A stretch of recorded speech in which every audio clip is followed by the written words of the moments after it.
During the last days of his life, Yahshua had assembled his disciples together on the Mount of Olives, overlooking the temple. Yahshua went out and was leaving the temple when his disciples came to show him the temple buildings. But Yahshua said to them, "Do you see all these things? Truly I say to you, there will not be one stone left sitting upon another, which will not be thrown down." Matthew 24:1-2. Both the temple and the city of Jerusalem were indeed about to be destroyed. With 4 legions, Titus, the Roman general, later to become Caesar, began the siege of Jerusalem in April 70 AD. On August 10th, 70 AD, the very day when the king of Babylon burned the temple in 586 BC, the temple was burned again. Titus took the city and put it to the torch, burning the temple. Jerusalem was totally destroyed, and, as Yahshua had predicted, not one stone was left upon another. When the temple was set on fire, the Roman soldiers tore apart the stone to get the melted gold. The menorah and the vessels were carried to Rome, and the treasury was robbed. In Luke 21:20, we have other details of this predicted overthrow of the city and the temple.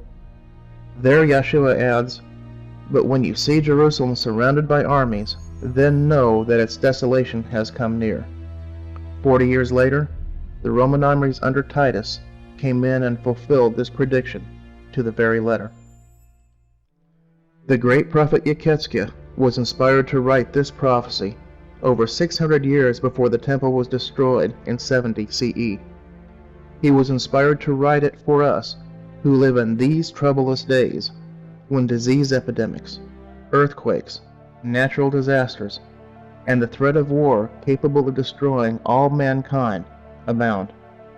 This prophecy shows us how we, in this generation, can bring peace to Jerusalem and to the world.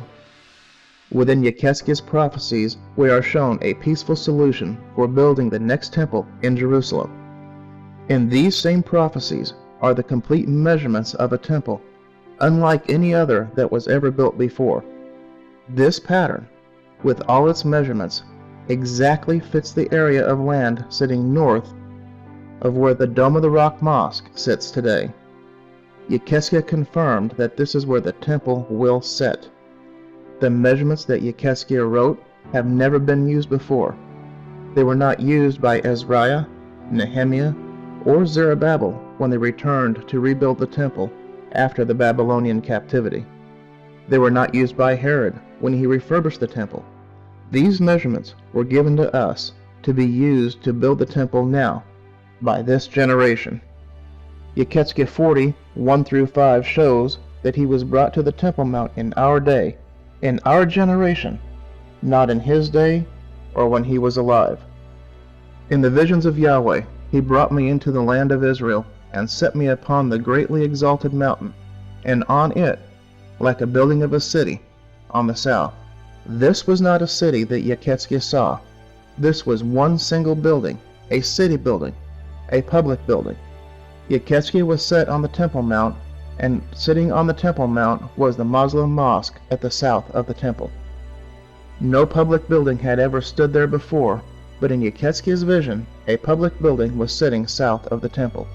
The Dome of the Rock Mosque is to remain in its same location, with a dividing wall separating it from the rebuilt temple. In the March-April 1983 issue of the Biblical Archaeology Review, Dr. Asher S. Kaufman, in his article on pages 40-58, where the ancient Temple of Jerusalem stood, foundation stone for the Ark of the Covenant is identified, has proven that the first and second temples sat exactly in line with the Golden Gate, the East Gate. This proves that the original temple site is approximately 330 feet or 100 meters northwest of the Dome of the Rock. The Dome of the Rock was not built on the site of the temple. The Dome of the Rock was built south of it. The diagram of Yechetzqyah's pattern superimposed on the Temple Mount platform shows the third temple is a larger structure than the first and second temples. As you can also see, Yechetzqyah's temple measurements fit this area perfectly. This generation can be the one to bring peace to this planet. This could be the biggest peace project ever ventured in the history of mankind, simply because of the magnitude of the war which all nations now face. The outcome of nuclear war which lies ahead is that there will be few survivors.